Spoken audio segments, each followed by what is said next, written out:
이제 한 3일째쯤 되니까 누가 어디에 앉으시는지 대충 알 것 같습니다.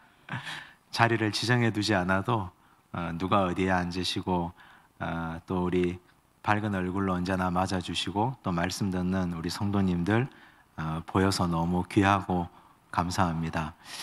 오늘 우리가 함께 나눌 말씀의 주제는 성령입니다. 우리 공동체가 모임이 세상의 공동체 모임과 다른 이유, 세상의 공동체와 다른 한 가지 이유를 꼽으라면 그건 성령의 유무가 아니겠습니까? 세상의 공동체도 다 목적이 있습니다. 정치 집단은 정권을 가지는 것이 목적입니다. 그래서 정권을 가지기 위해서 다양한 방법들을 모색하고 다양한 권력 투쟁들을 합니다. 그리고 세상의 사기업들은 다 이윤 창출이 목적입니다. 이윤 창출에 방해가 된다면 사람도 조직도 또 여러 가지 걸림돌도 가차없이 제거해 나갑니다. 그런데 우리 하나님의 공동체의 유일한 한 가지 목적이라면 성령께서 우리와 함께 하셔서 성령께서 이끄시고 주도한 삶을 사는 것 아니겠습니까? 그래서 오늘 우리가 우리의 모임의 중심이 되고 목적이 되고 방향이 될 우리 삶의 동력이 되는 성령님에 대해서 함께 알아보려고 합니다. 옹고집 이야기를 좀 말씀 나누고 싶습니다. 옛날 이야기, 동화 이야기를 들려드리는데 옹고집전 다 아시지 않습니까? 옛날 이야기로도 들었고 마당극으로도 많이 보셨을 겁니다. 이 옹고집은 돈이 많은 부자입니다. 돈 많은 부자가 고집이 세고 완고합니다. 그러면 어떤 일이 일어날까요? 주변 사람들이 매우 힘듭니다. 이분이 돈을 가지고 갑질하기 때문에 그렇습니다. 그 돈을 가지고 움켜잡고 흘려보내지 않고 사람들을 돕지 않습니다. 그래서 가장 가까이 있는 사람들이 고통받고 힘겹습니다. 그런데 하루는 그 집에 도움을 얻으러 왔던 학대사라는 분이 큰 모욕을 받고 쫓겨납니다. 이 대사님이 화가 났습니다. 그리고 이놈의 버릇을 고쳐줘야 되겠다 생각합니다. 허수아비로 가짜 옹고집을 만들어서 그 집에 들여보냅니다. 그 집에 한바탕 난리가 났습니다. 도대체 진짜가 누군지 가짜가 누군지. 그런데 진짜와 가짜를 부인도 모르고 아들도 모르고 며느리도 모릅니다. 아무도 알 수가 없습니다. 결국 이 집안 사람들이 이 옹고집과 가족 모든 식구들 진짜와 가짜가 사또에게 갑니다. 정말 딱하지 않습니까? 식구도 모르는 걸 사또가 어떻게 알겠습니까? 어쨌든 사또에게 가서 진짜와 가짜를 가려달라고 합니다. 그런데 이 사또가 가짜를 그만 진짜라고 판결해버리고 맙니다. 진짜는 어떻게 됐겠습니까? 흠신 두들겨 맞고 쫓겨났죠. 이 쫓겨난 이후에 진짜 옹고집은 그래도 일말의 희망을 가졌습니다. 저놈이 가짜니까 금방은 나를 쫓아냈지만 시간이 지나면 가짜임이 백일하에 드러날 것이다. 어떻게 가짜가 진짜 노릇을 할 수 있겠는가 하고 그 기대감을 가지고 그 집 앞을 계속 서성거립니다. 그런데 하루가 지나고 이틀이 지나고 일주일이 지나고 시간이 한참 지나도 가짜가 쫓겨나지 않습니다. 그런데 한 가지 놀랍고 이상한 사실을 발견합니다. 그 집에 전에는 없었던 웃음이 담 밖으로 흘러나옵니다. 자기 집을 출입하는 종들의 얼굴에 화색이 돌고 그들의 얼굴에 웃음이 꽃피고 즐거워합니다. 그런데 그러면서 본인이 느끼는 감정, 마음이 이상합니다. 내가 없어도 잘 돌아가는구나. 내가 이 집에 없어도 이 집은 가짜 옹고집과도 잘 사는구나. 내 아내도 그렇고 아들도 며느리도 딸도 종들도 모두가 다 행복하고 다 잘 사는구나. 그러면서 자신의 삶을 돌이키고 반성하죠. 그걸 보고 학대사가 이 진짜를 그 집에 들려보내주고 가짜를 다시 허수아비로 돌려보낸다는 이야기입니다. 여러분, 이 이야기를 드리는 이유는 우리가 여기서 교훈을 얻기 위함인데, 저는 이 이야기를 보고 듣고 읽으면서 우리 그리스도인들에게 과연 진짜임을 입증할 수 있는 게 있는가? 우리 그리스도인이 하나님 앞에서 하나님 저 진짜입니다 라고 말할 수 있는 필살기가 있는가? 여러분, 그 문제는 생각보다 굉장히 중요하고 아주 어려운 문제입니다. 하나님이 나를 보시고 야, 너 진짜구나, 너 정말 내 백성이 맞구나 라고 할 만한 나의 진짜됨, 나의 성도됨, 나의 하나님의 자녀됨을 뭐로 하나님 앞에 보여드리겠습니까? 여러분, 그건 단연코 하나님께서 우리에게 주셨고 그리스도께서 승천하시면서 믿는 자에게 주신다고 하신 성령입니다. 성령께서 내 마음에 임재해 계시고 성령께서 나와 함께 하시는 것이 나의 진짜됨을 입증하는 아주 중요한 무기가 됩니다. 그래서 우리는 오늘 이 사도행전 말씀을 통해서 이 성령이 어떤 영이시고 성령께서 진짜 원하시는 것이 무엇인지를 오늘 말씀을 통해서 한번 보려고 합니다. 우리가 사도행전 2장 37절부터 42절까지를 읽었는데 그 이전 2장 전체 이야기가 베드로 설교입니다. 근데 베드로가 성령 받기 전에 예수님의 공생애 3년을 함께 다녔지 않습니까? 그때 베드로가 어떤 사람이었습니까? 이렇게 용감하게 설교했던 베드로의 과거의 삶은 일단 말과 행동이 남들보다는 한 템포 빠른 사람이었습니다. 말도 빠르고 행동도 빨랐습니다. 그것 때문에 실수도 많았지만, 하지만 그것 때문에 베드로는 예수님께 위대한 신앙 고백을 2번이나 남겼던 아주 좋은 믿음의 인물이었습니다. 그의 첫 번째 신앙 고백이 뭡니까? 요한복음 6장에 보면 예수님께서 오병이어 사건을 행하셨습니다. 사람들이 예수님께 몰려들어서 그분을 왕 삼으려고 하죠. 그런데 예수께서 말씀합니다. 너희 조상들은 광야에서 만나를 먹어도 죽었거니와 이 떡을 먹는다고 다 사는 게 아니다. 나를 먹어야 된다. 나를 먹고 나를 마셔라. 나는 생명의 떡이다. 내 살은 참된 양식이요 내 피는 참된 음료다 하셨습니다. 그 말씀을 듣고 사람들이 예수님을 이상하다고 했습니다. 그냥 떡이나 계속 주시면 되지 왜 자꾸 저런 말씀을 하시는가? 사람들이 다 떠나갑니다. 그때 제자들 12만 남았을 때 예수께서 말씀합니다. 너희도 가려느냐? 그때 베드로가 대답하죠. 주여, 영생의 말씀이 여기 있사오매 우리가 누구에게로 가오리까? 첫 번째 위대한 신앙 고백이었습니다. 두 번째 고백, 마태복음 16장. 가이사랴 빌립보 지방을 다니시다가 예수께서 묻습니다. 사람들이 나를 누구라 하느냐? 제자들이 대답하죠. 더러는 세례 요한, 더러는 엘리야, 더러는 선지자들 중에 하나라 하더이다. 그러면 너희는 나를 누구라 하느냐? 베드로가 그때도 발빠르게 대답합니다. 주는 그리스도시요 살아계신 하나님의 아들이십니다. 이 위대한 신앙 고백을 들으시고 예수님은 정말 기뻐하셨습니다. 천국 열쇠도 주시고 이를 너에게 알게 하니는 너의 혈육이 아니고 하늘에 계신 너의 아버지시라고 말씀하시고 큰 칭찬을 하셨습니다. 그런데 이 신앙 고백과 달리 그의 삶이 따라주지 않습니다. 겟세마네 동산에서 예수께서 땀방울이 핏방울이 되도록 기도하실 때 그는 잠자고 있었습니다. 한 여종 앞에서 예수님을 3번이나 모른다고 부인했습니다. 그때 성령 받기 전입니다. 두려워서. 예수님께서 잡혀가시는데 그는 멀찍이 따라가다가 한 여종 앞에서 3번이나 부인하고 도망가 버렸습니다. 눈물로 통곡했지만 그는 도망갔습니다. 하지만 3번이나 부인한 그를 주께서 찾아가시고 그를 다시 예루살렘 교회의 지도자로 세웁니다. 그 후에 그는 마가다락방에서 120명의 성도들과 함께 기도하다가 성령을 받습니다.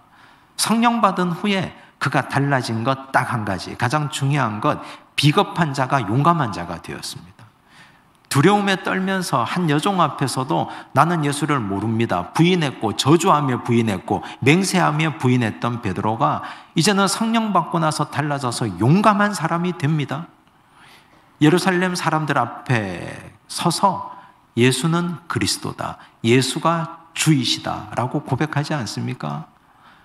지금 여기서 이 설교를 하다가 체포되면 잡혀가서 자기 선생님 예수님처럼 십자가에 달려 죽을 수도 있는데 그걸 겁내지 않습니다. 여러분, 성령 받은 사람의 아주 중요한 특징 가운데 하나가 용감해진다는 사실입니다. 겁이 없어집니다. 두려움이 사라집니다. 사람들은 누구나 다 크고 작은 두려움이 있지 않겠습니까? 우리나라가 1905년 을사늑약으로 외교권을 강탈당합니다. 1910년 주권을 완전히 잃어버립니다. 그 후에 1919년 3.1 독립운동을 합니다. 그때 독립선언서를 작성하지 않습니까? 민족 대표 33인 가운데 16명이 기독교인이었습니다. 그 중에 우리가 잘 아는 남강 이승훈 장로님도 계셨습니다. 길선주 목사님도 계셨습니다. 그 33명 가운데 16명이 그리스도인이었다는 뜻은 그들에게 성령이 임했다는 뜻입니다. 왜 일제의 총칼이 두렵지 않습니까? 일제의 총칼 앞에 그들이 그냥 맨몸으로 서는 것과 마찬가지인데 왜 두렵지 않겠습니까? 그런데 성령께서 그들에게 함께 임하시니 죽어도 두렵지 않은 겁니다. 이것이 성령 받은 사람의 특징입니다. 오늘 우리 가운데 이 세상을 살아가는데 대단한 두려움이 왜 없겠습니까? 자녀들도 걱정되고 내 인생의 노년도 걱정되고 한치 앞을 모르는 불확실한 세상이 염려되고 걱정됩니다. 그런데 우리가 성령으로 충만한 공동체가 되면 앞날은 하나님께 맡기고 나는 내가 할 수 있는 일에 충실하게 됩니다. 베드로처럼. 우리 모든 주의 백성들, 우리 대덕 한빛의 공동체들이 두려움에서 용감한 자들이 될 수 있기 바랍니다. 그건 내가 용기 내야지 한다고 되는 게 아닙니다. 성령께서 우리와 함께 하시면 나도 모를 용기가 위에서부터 내려오고 주어질 줄로 믿습니다. 자, 그렇다면 이제 이렇게 용감한 자가 되어서 예루살렘 백성들 앞에서 설교한 베드로의 설교를 듣고 사람들의 반응이 이렇습니다. 37절을 보십시오. 함께 읽겠습니다. 그들이 이 말을 듣고 마음에 찔려 베드로와 다른 사도들에게 물어 이르되 형제들아 우리가 어찌할꼬 하거늘. 여러분, 설교를 듣고 마음에 찔렸다 그랬습니다. 마음에 찔림이 있습니다. 사람들은 묻습니다. 목사님, 저에게 와서 우리 성도들이 묻습니다. 목사님, 제가 혹시 성령 받았는지 받지 않았는지 어떻게 알 수 있을까요? 제가 진짜 성령 받은 사람일까요? 아니면 저는 성령 못 받았습니까? 그 근거가 뭡니까? 이렇게 많은 분들이 궁금해합니다. 어떤 분들은 방언을 할 수 있느냐, 방언을 할 수 없느냐, 어떤 분은 내가 병 고침의 은사가 있느냐 없느냐, 예언의 은사가 있느냐 없느냐. 고린도전서 12장에 보면 여러 가지 다양한 은사들이 나오는데 그 은사 중에 한 가지 혹은 두 가지를 가지고 내가 성령을 받고 안 받고의 유무를 결정합니다. 하지만 그것보다 훨씬 더 근원적이고 훨씬 더 근본적인 판가름의 근거는 말씀 들을 때 찔림입니다. 말씀의 찔림. 여러분, 사람들은 믿지 않는 사람들, 믿는 사람들 다 함께 마음속에 필터 한 가지씩은 다 가지고 있습니다. 이른바 양심이라는 필터입니다. 양심이라는 필터는 1차 필터입니다. 그런데 양심은 대단히 수동적입니다. 내가 해서 안 될 것, 해야 될 것, 이 관계에서 대단히 수동적입니다. 내가 이 나라의 시민으로서, 이 공동체의 백성으로서 내가 해야 될 것까지만 딱 하는 것으로 그칩니다. 사람을 때리지 않는 것으로 그친다는 뜻입니다. 납세의 의무를 충실하게 감당하는 것으로 시민의 의무를 다했다고 생각하는 겁니다. 그게 양심의 필터의 한계입니다. 수동적입니다. 그런데 성령 필터가 장착되면 그렇지 않습니다. 굉장히 적극적으로 바뀝니다. 성령의 필터는 2차 필터, 3차 필터, 고차원적인 필터입니다. 정수기도 필터가 여러 개 있지 않습니까? 그런데 우리 마음속에 성령의 필터가 장착되면 어떤 일이 벌어지는가? 이를테면 형제를 사랑하십시오. 이 말씀을 우리가 들을 때 양심의 필터가 있는 사람, 그것만 있는 사람은 내가 저 형제와 나와 아무런 상관이 없지 않은가? 저 사람은 자기가 잘못해서 저렇게 저 모양으로 사는 건데 그게 나하고 무슨 상관이 있는가? 내가 저 사람을 못 살게 군 것도 아니고 저 사람을 망하라고 빈 것도 아닌데 저 사람이 저렇게 된 건 나와 아무런 상관이 없지 않은가? 그런데 성령 필터가 장착된 사람은 괜히 마음이 쓰입니다. 마음이 찔립니다. 형제를 사랑하십시오라고 말하면 원수를 사랑하지 못한 내가 하나님 앞에서 죄스럽습니다. 원수까지 사랑해야 될 것 같고 나를 힘겹게 하는 사람들까지 내가 그 사람을 도와야 될 것 같습니다. 이것이 성령의 필터의 역할입니다. 하나님의 말씀이 우리에게 선포될 때, 우리가 매 순간 강단에서 선포되는 말씀을 들을 때, 성경을 읽고 큐티하고 묵상할 때, 주께서 우리에게 직접 혹은 간접적으로 말씀하실 때 그때마다 마음에 찔리는 건 내 속에 하나님의 영 성령께서 계신다는 증거입니다. 여러분, 우리가 하나님의 말씀을 들을 때 비록 순간적으로 그 말씀대로 살아내고 행하지 못하더라도 우리가 어찌할꼬 마음에 찔림이 있고 내 마음에 계속해서 지속적인 성령의 음성이 있다면, 그러면 여러분들은 하나님의 사람이 확실합니다. 성령께서 우리와 함께 하신다는 증거 아니겠습니까? 그런데 거기서 그치면 안 됩니다. 반응해야 됩니다. 반응하고 일어서고 살아내는 것이 더 중요하긴 하지만, 그러나 1차적으로 하나님의 말씀이 주어질 때 그때 그 말씀이 나를 움직이고 나를 찔러대고 괴로워서 견딜 수 없게 만드는 것, 그것이 하나님께서 함께 하신다는 증거입니다. 우리 대덕 한빛교회가 여러 교회들을 분립하고 개척했다는 이야기를 들었습니다. 저희 교회도 한번 해보려고 이제 최근에 땅을 내고 서울의 영락교회가 80주년 기념사업으로 교회를 지었습니다. 이제 양산에 그런 교회가 하나 세워지니까 우리 교회에서 성도들을 보내야 되지 않습니까? 그래서 제가 설교를 했습니다. 우리 교회 누구든지 저 교회 가서 섬겨도 좋습니다. 누구든지 원하시는 분들은 가셔서 마음껏 교회를 섬기고 일하십시오 라고 설교했습니다.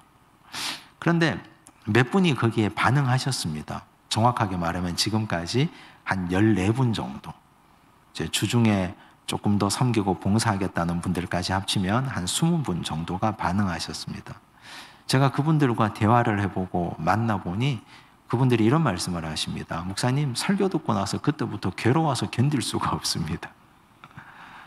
계속해서 마음에 찔림이 있고 해야 될 것 같고 안 하면 안 될 것 같고, 그래서 어떤 분은 20일 동안 금식기도 하신 분도 계셨습니다. 하루 3끼 금식은 못하고 하루 한 끼 20일 금식도 하시고 그리고 결단하시고 말씀하신 분도 계십니다. 여러분, 우리가 하나님 말씀에 반응하는 것이 이런 식으로 되어야 하지 않겠습니까? 하나님의 말씀이 전해지는데 성령께서 나와 함께 하신다면 그 말씀에 우리가 어찌할꼬 하고 반응하면 그분이 바로 성령의 사람입니다. 우리 모임 가운데 하나님 말씀에 반응해서 우리가 어찌할꼬 이 반응들이 우리 모든 대덕 한빛의 공동체 곳곳마다 일어나는 은혜가 있기를 간절히 바랍니다. 이제 이 반응에 대해서 베드로가 이렇게 말합니다. 38절을 보십시오. 함께 읽습니다. 베드로가 이르되 너희가 회개하여 각각 예수 그리스도의 이름으로 세례를 받고 죄사함을 받으라. 그리하면 성령의 선물을 받으리니. 회개하여 죄사함을 받으면 성령의 선물을 받는다고 하셨습니다. 이 성령의 선물이라고 번역되어 있는데 과거 개역 성경을 보면 성령을 선물로 받을 거라고 말씀하십니다. 여러분, 선물은 좋은 거 아닙니까? 그런데 요즘은 이제 선물을 받고 싶은 사람이 지정합니다. 달력에다가 내 생일에다가 이렇게 동그라미 치고 핸드백, 구두 뭐 등등을 써두기도 하고, 남편 핸드폰에다가 그 메모장에다가 내 생일을 적어두고 거기 받고 싶은 걸 다 적어두기도 합니다. 귀한 선물입니다. 내가 받고 싶은 것 좋은 일입니다. 그런데 사실 선물의 주도권은 받고 싶은 사람에게 있는 게 아니라 주고 싶은 사람에게 있는 것 아닙니까? 그런데 이놈의 남자들이 잘 모르니까 괜히 줘도 쓸데없는 걸 주니까 받고 싶은 걸 적어 두는 건데, 그런데 나보다 나를 더 잘 아시는 우리 하나님께서 나의 체질과 나의 인생과 나의 삶을 나보다 훨씬 더 잘 아는 하나님께서 우리에게 선물을 주신답니다. 그 선물이 성령입니다. 우리는 사실 하나님께 말합니다. 하나님, 저 돈 좀 받고 싶어요. 하나님, 저 병 고침 받고 싶어요. 하나님, 저 우리 자녀가 잘 되는 복 받고 싶어요. 그리고 그걸 줄기차게 하나님 앞에 선물로 달라고 지속적으로 얘기하는데, 하나님은 야, 그건 복의 부산물이야. 정말 내가 너에게 주고 싶은 건 성령이야. 하나님이 정말 우리에게 주고 싶은 건 성령인데, 성령이 얼마나 위대하냐, 성령이 얼마나 우리에게 꼭 필요하냐.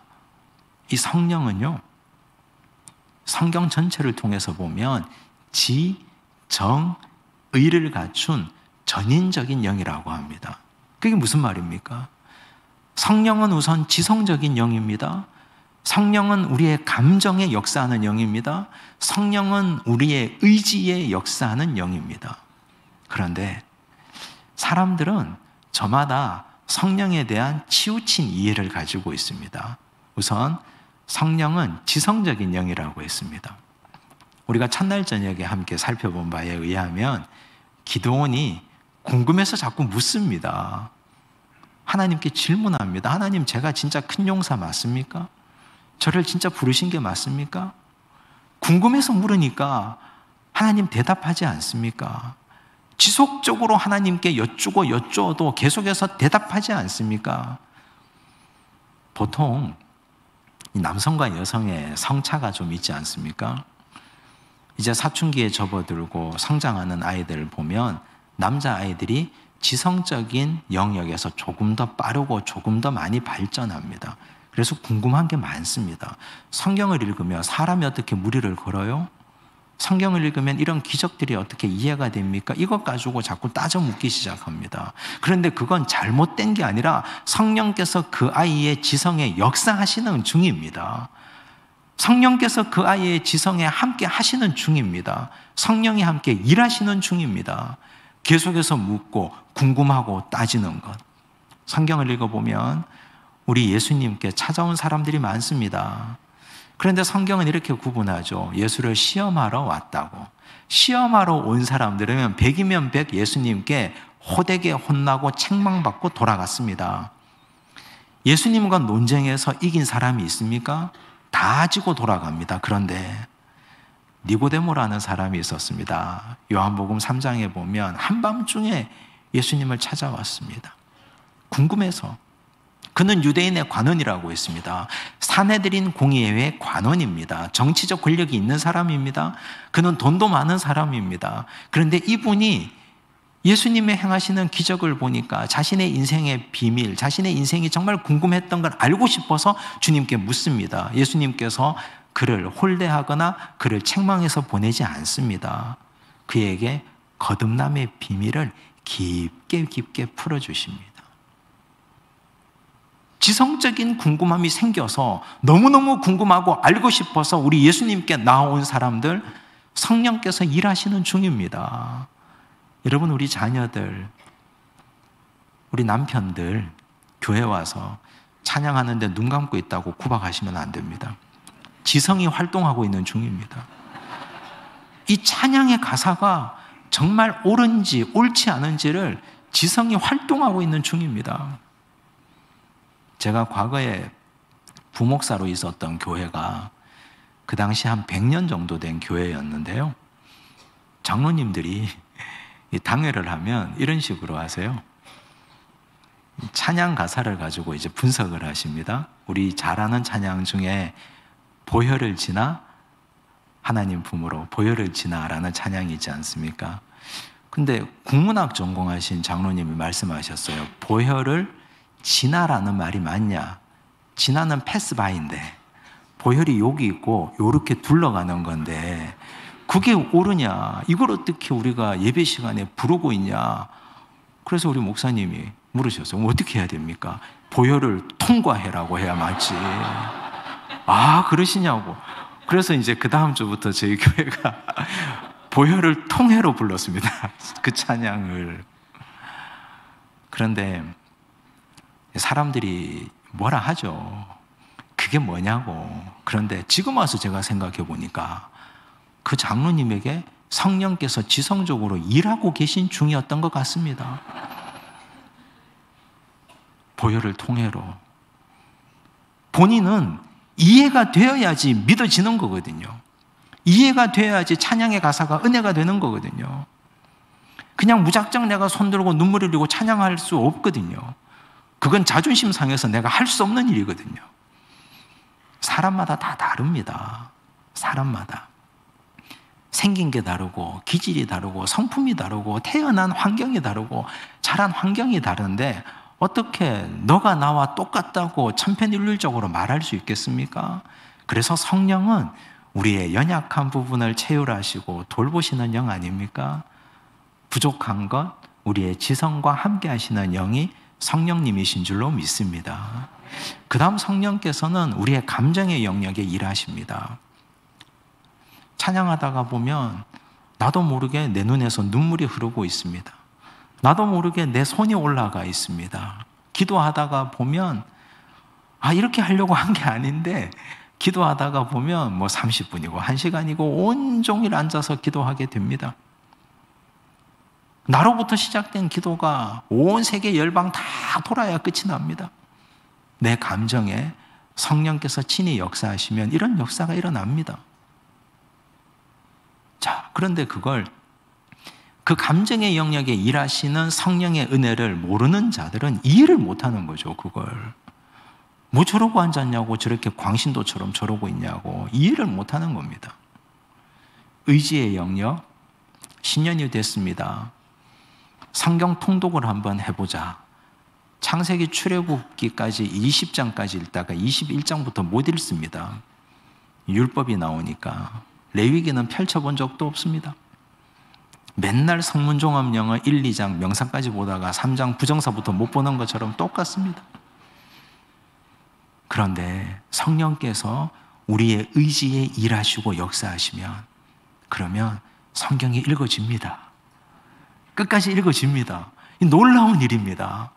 그렇게 재미없었던 율법도 이해가 되고 그냥 넘어가지고 이사야, 예레미야, 에스겔, 마의 대선지 아닙니까? 그런데 그게 읽어집니다. 그렇게 끊을 수 없었던 담배가 끊어지고 그렇게 끊기 힘들었던 술도 끊어지고 하나님께서 의지의 영으로 우리와 함께 하시면 그게 된다는 얘기입니다. 그래서 성령은 우리에게 꼭 필요한 선물입니다. 균형을 잡아주는 거거든요. 지성적인 영역이 강하신 분, 그거 위로해 주시고 감정의 영역을 채워주시고 감정으로 치우친 분들을 하나님을 알게 하는 지성의 영역을 채워주시고 의지력이 부족했던 분들 성령을 선물로 주시면 그 의지가 생겨서 하나님과 함께 1년을 달려갈 수 있고 평생을 달려갈 수 있게끔 해주십니다. 이게 성령이 우리에게 주신 위대한 선물 아니겠습니까? 여러분, 그런데 이 성경을 읽어보면 이 신약을 보면 예루살렘 교회의 지도자 기둥 중에 한 분이 베드로 아닙니까? 사도들은 그를 사도라고 인정하지 않았지만 스스로 사도의 정체성을 가지고 살았던 사도 바울, 또 그도 위대한 사도 아닙니까? 이 두 분을 놓고 한번 생각해 보십시오. 베드로는 감정의 영역에서부터 시작해서 지성으로 옮겨간 사람입니다.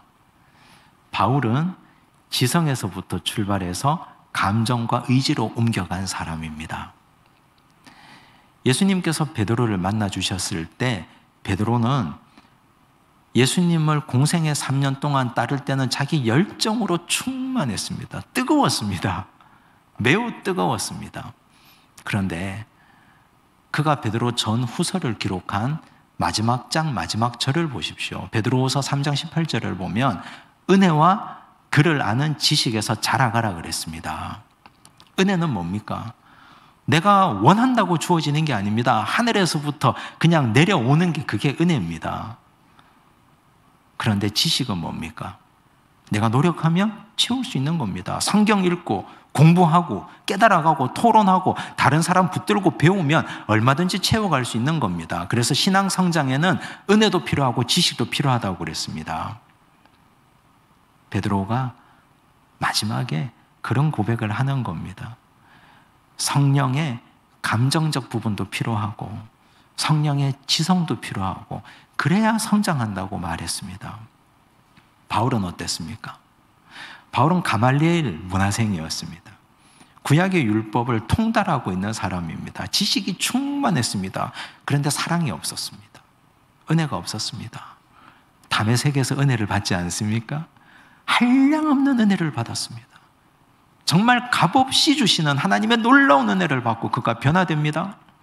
그 후에 그가 기록한 말씀 보십시오. 빌립보서 1장 9절을 보면 사랑이 지식과 총명으로 풍성하게 되기를 기도하고 있습니다. 여러분, 이 말씀 중요합니다. 사랑은 불같이 타오르는 것 아닙니까? 사랑이 점점 더 풍성하게 되어야 한다는 건 자명한 사실입니다.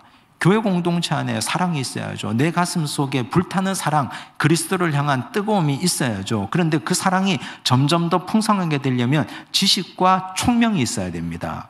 그리스도를 아는 지식은 장작 같은 겁니다. 불이 계속 타오르려면 장작을 넣어줘야죠. 성령 받았습니다. 은혜 받았습니다. 그런데 그 성령 받고 은혜 받은 것이 오랫동안 지속적으로 이어져 가려면 그리스도를 아는 지식을 배워야 됩니다. 말씀 읽고 깨달아야 됩니다. 성경 공부해야 됩니다. 열심히 공부하고 열심히 배워야 됩니다. 그게 장작이니까. 그래서 성령은 전인적인 영이라고 합니다. 사도행전 성령행전이라고 하죠. 사도행전 보십시오. 사도행전 2장에 오순절 마가의 다락방에서 성령이 임했습니다. 뭐 하다가 성령 받았습니까? 기도하다가 받았습니다. 기도, 뜨겁게 기도하는 감정적인 영역 아닙니까? 사도행전 10장에 고넬료의 집에 베드로가 왔습니다. 그곳에서 베드로가 말씀 전할 때 말씀 듣는 모든 사람에게 성령이 내려오셨다고 그랬습니다. 설교 들을 때 성령이 임했다고 그랬습니다. 지성적인 영역 아닙니까? 사도행전 16장 빌립보 감옥에서 바울과 실라가 찬양하고 기도하다가 성령께서 그 자리를 움직이셔서 옥터가 흔들리고 옥문이 열렸다고 그랬습니다. 이제 지하 감옥에 갇혀서 죽기를 기다리고 있는, 판결을 기다리고 있는 그들에게 하나님의 나라를 향한 강력한 의지를 가지고 기도하고 찬양하는 그들에게 성령께서 임하셨습니다. 여러분, 기도와 말씀과 찬양이 함께 있는 자리가 어디입니까? 예배 아닙니까? 예배. 그래서 우리는 성령 충만을 받기를 원하신다면 예배를 소홀히 하시면 안 됩니다. 예배 잘 드려야 됩니다. 우리의 모임이 예배 드리는 모임이 되셔야 됩니다. 우리의 모임이 예배를 충실하게 드리고 예배를 진실로 사모하는 모임이 되셔야 됩니다. 그 자리에 성령 받을 수 있는 모든 요소들이 다 들어있으니까 예배 드릴 때 기도 있죠. 예배 드릴 때 하나님의 말씀이 강단에서 선포되죠. 예배 드릴 때 뜨겁게 찬양하지 않습니까? 오늘 이 자리가 찬양으로 시작했고 뜨거운 기도로 우리의 마음을 하나님이 만져주셨고 말씀이 선포되지 않습니까? 이 자리가 성령 충만한 자리인 줄로 믿습니다. 여러분들 집교회에서도 기도와 말씀과 찬양이 풍성해지고 모여서도 이 모임 가운데에서도 예배가 살아있고 풍성해지면 이 모임 가운데 성령께서 우리와 함께 하실 줄로 믿습니다. 저 어디 멀리 기도원 가서 용하다는 원장님께 안수기도 받아가지고 그래서 성령이 급속 충전된다고 생각하면 그건 착시효과입니다. 기도와 말씀과 찬양, 예배는 우리에게 있어서 영적인 기본 생활입니다. 기본에 충실해야 됩니다. 기본을 성실하게 충실하게 할 때 그때 하나님께서 주시는 성령이 우리에게 선물로 임하시면 그 놀라운 충만의 역사와 그 놀라운 충만의 은혜가 우리 각 사람 삶을 새롭게 하고 풍성하게 빚어 가실 줄로 믿습니다. 자, 그렇게 해서 성령이 충만하게 되면 어떤 역사가 일어나는가? 여러분, 성령 충만이 어떤 상태라고 생각하십니까? 옛날에 우리 어릴 때 빨간 고무 다라이 아시지 않습니까? 빨간 고무 다라이, 큰 고무 다라이에다가 물을 받으면 물이 넘치지 않도록 찰랑찰랑 차면 물을 끕니다. 잠깁니다. 그건 충만이라고 할 수 없습니다. 충만은 지속적으로 흘러 넘치는 상태를 충만이라고 말합니다. 계속 공급받아서 지속적으로 흘러 넘치는 상태가 충만입니다. 여러분, 성령 충만은 여기서 기뻐 뛰며 방언하고 예언하고 춤추는 것이 성령 충만이 아니고 말씀과 기도와 찬양을 하나님 앞에 올려드려서 내 마음에 은혜가 넘쳐서 성령 충만이 지속적으로 공급되어서 흘러넘치는 상태. 그러면 그 흘러넘치는 성령이 어디로 갑니까? 우리 가정으로 가고 내 주변 사람들에게 가지 않습니까? 사람들은 그걸 보고 성령의 열매라고 부릅니다. 갈라디아서 5장에 나오는 성령의 9가지 열매가 그것들 아닙니까? 그래서 내가 열매를 맺어야지 나 열매 맺고 싶다고 해서 열매가 맺어지는 거 아닙니다. 영적인 기본 생활을 하고 성령 충만하게 되어지면 성령의 열매가 자연스럽게 따라오는 겁니다. 성령 충만한 자는 죄와 싸워 이길 수 있는 능력이 있습니다. 성령 충만한 자는 주변 사람들에게 선한 영향력을 끼치는 능력이 있습니다. 여러분, 그러면 성령의 은사는 또 뭡니까? 성령의 은사. 여기까지가 우리가 성령의 기본적인 이해라고 한다면 성령의 은사는 하나님께서 교회의 덕을 세우라고 우리에게 주시는 플러스 알파의 은혜입니다. 방언과 예언과 병고침과 통병과 등등의 여러 가지 은사들. 그런데 여러분, 그런 거 아십니까? 성령의 은사는 줬다가 가져가시기도 하신다는 사실을. 방언하다가 방언이 막히는 분들도 있고, 병고침의 은사가 있다가 병고침의 은사가 떠나는 분들도 있습니다. 왜 그렇습니까? 더 이상 필요 없거나 이분이 성령의 은사를 교회의 덕을 세우는데 사용하지 않아서 가져가시는 겁니다. 그렇다고 성령이 소멸된 게 아니죠. 성령의 은사가 살아있는 것일 뿐. 근데 성령의 은사 가운데 가장 큰 은사가 뭡니까? 고린도 교회가 은사 문제로 다투었습니다. 이 은사가 제일 크다고, 내가 가진 은사가 제일 좋다고 다툽니다. 고린도전서 12장 31절 마지막 절을 보면 너희는 더욱 큰 은사를 사모하라, 내가 가장 좋은 길을 너희에게 보이리라 말씀하셨습니다. 그리고 바로 13장이 시작되는데 13장이 사랑장 아닙니까? 은사 중에 가장 큰 은사가 사랑의 은사입니다. 내가 천사의 말을 할지라도 사랑이 없으면 울리는 꽹과리와 같다 그랬습니다. 여러분, 우리가 대단한 은사를 가지고 있는데 그 마음에 사랑이 없으면 어떤 일이 일어납니까? 그 마음에 사랑이 없으면 그 은사는 은사가 아닙니다. 사랑을 바울이 정의하지 않습니까? 사랑의 정의 가운데 사랑은 자랑하지 아니하며 라는 말이 있습니다. 근데 내가 가진 은사를 자꾸 자랑하고 싶어요. 남들에게 보여주고 싶어요. 남들에게 내가 가진 은사가 대단하다는 걸 계속해서 뽐내고 싶어요. 그러면 그게 은사 중에 가장 큰 은사, 사랑의 은사에 수렴하는 은사가 아닙니다. 그게 어떻게 교회의 덕을 세우는 은사입니까?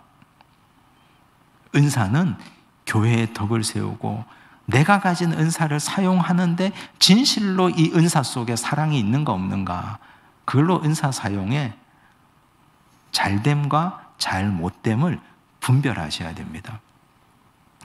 과거에 제가 어릴 때만 하더라도 저도 모태신앙이니까 제 할머니 손에 붙들려서 또 저희 어머니 손에 붙들려서 기도받으러 많이 갔습니다.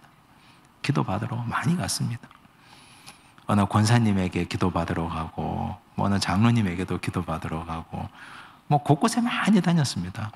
제가 이래봬도 저희 집에 저하고 제 남동생하고 12살 띠동갑이거든요. 제 6학년 때 제 동생이 태어났습니다. 그래도 제가 6학년, 5학년 때까지는 저희 집의 왕자였습니다. 저 혼자였으니까. 근데 몸이 자주 아프니까 애가 맨날 골골거리고 아프고 맨날 1번이고 키도 작고 이러니까 제 할머니가 걱정이 되니까 데리고 맨날 얘는 코피도 자주 흘리고요. 얘는 비염도 있고요. 얘는 기침하면 기관지도 약하고요. 그래서 기도받으러 가요. 근데 기도받으러 갔을 때 제가 항상 발견한 게 그겁니다. 돈봉투 들고 가시더라고요. 돈봉투 들고.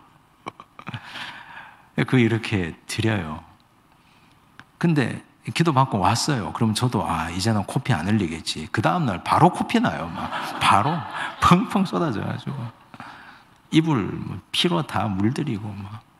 그러면 이제 제 마음에 이런 생각이 들죠. 이 기도 받았는데 왜 코피가 나는 것인가?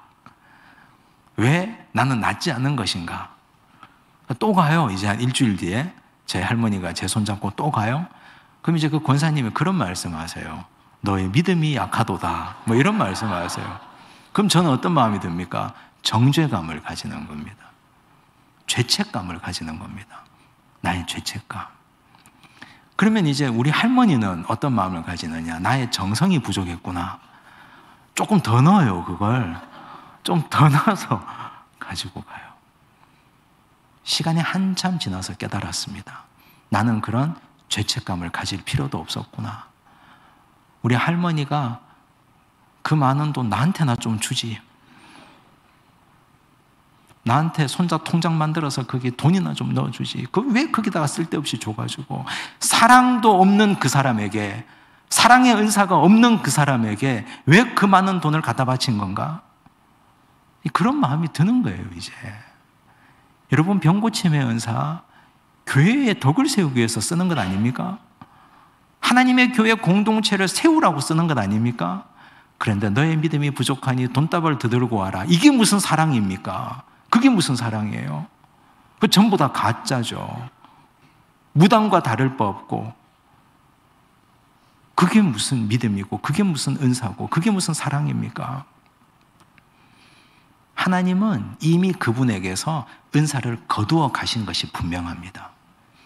그런데 그걸 인정하기 싫으니까 너의 믿음이 약한 탓이라고 책임 전가하고 있는 것이고, 더 많은 돈벌이를 위해서 장사하고 있는 것, 그 이상도 그 이하도 아닙니다.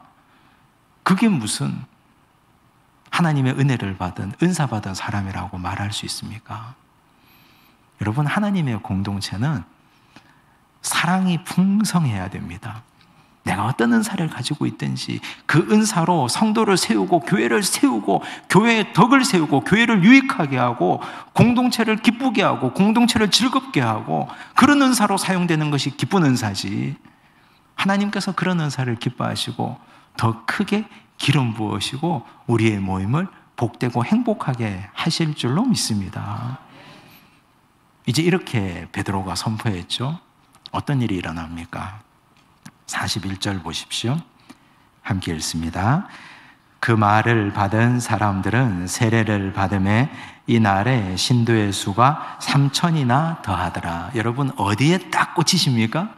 3,000. 저도 그렇습니다. 이야, 베드로가 한번 설교하니까 3,000명이 세례받고 대형 교회가 되어버렸습니다. 죽자고 목회해도 1년에 30명 넣는 것도 너무 어려운데, 이야, 부럽다. 그런데 여러분, 하나님의 관심은, 성령의 관심은 3,000명 숫자에 있지 않습니다. 절대 그렇지 않습니다. 왜냐하면 이 과정을 보십시오. 성령 받기 전에 겁쟁이였던 베드로가 성령 받고 용감하게 복음을 전했습니다. 그랬더니 각 사람 마음에 성령께서 일하셔서 우리가 어찌할꼬 마음에 동요를 주셨습니다. 찔림을 주셨습니다. 그들에게 죄사함 회개를 선포했습니다. 그리고 그들이 세례받습니다. 이건 대단히 자연스러운 일입니다. 그런데 이 3,000명이 5,000명 되고 8,000명 되고 10,000명 되도록 하나님이 그대로 두셨습니까? 그렇지 않습니다. 사도행전 8장을 보십시오. 그곳에 박해가 임합니다. 스데반 집사님이 순교합니다. 그리고 교회는 흩어집니다. 왜 흩어집니까?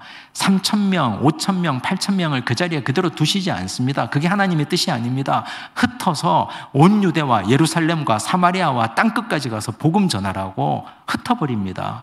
하나님이 모으시는 이유는 복음 전파를 위해서 모으시는 것이지 너희들 세력 과시하라고 모으는 것이 아니라는 뜻입니다. 그러므로 우리의 관심이 성령 받아야 될 이유가 교회의 수적 성장과 물량을 위해서 우리가 성령 받는 게 아닙니다. 주의 일을 하기 위해서 성령 받는 거지. 주께서 기뻐하시는 복음 사역을 위해서 우리가 성령을 구하는 것이지. 앞뒤가 바뀌고 숫자가 바뀌면 그게 곤란합니다. 그래서 사도행전은 숫자에 별로 관심을 두지 않습니다.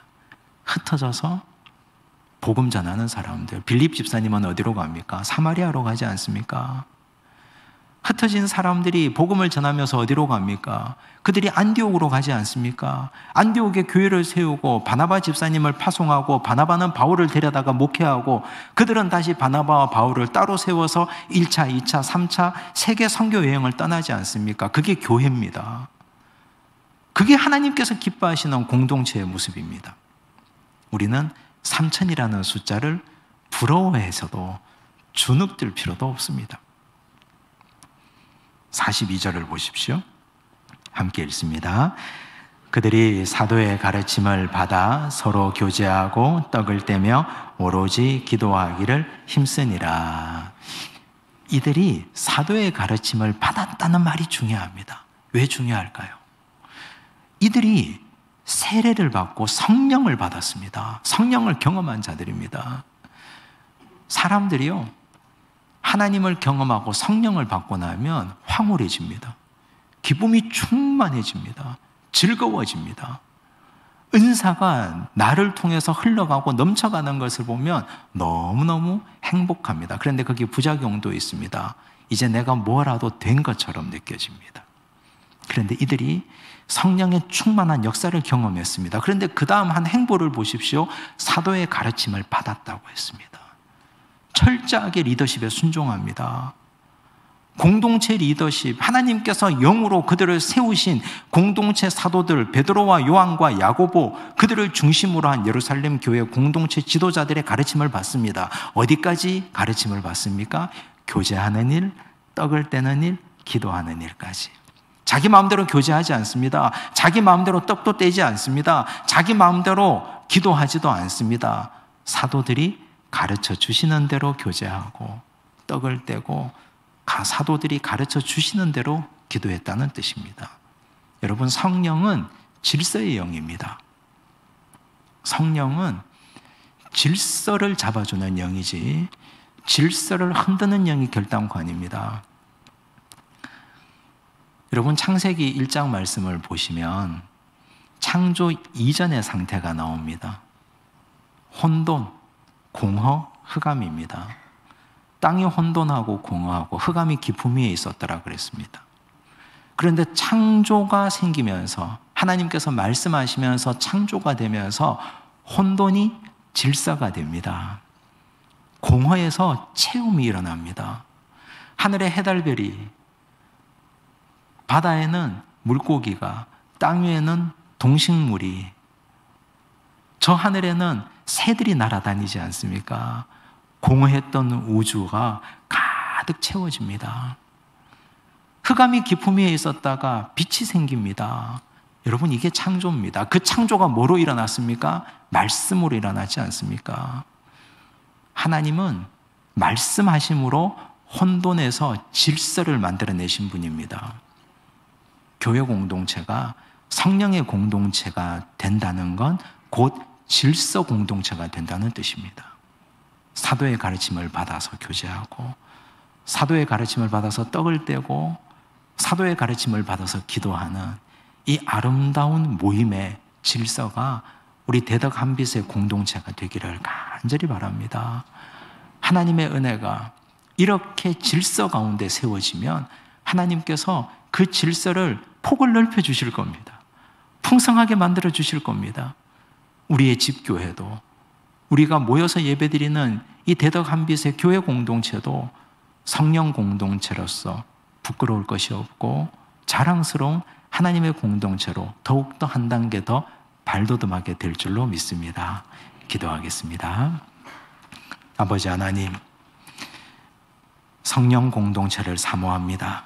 성령이 임하기 전 겁쟁이였던 베드로가 성령 받고 용감한 자가 되어 말씀을 전하고, 성령 받은 자가 말씀 전할 때 마음에 찔려 우리가 어찌할 거라고 고백했던 것처럼 우리 마음속에 성령께서 임재하셔서 우리 마음에 찔림을 허락하여 주시옵소서.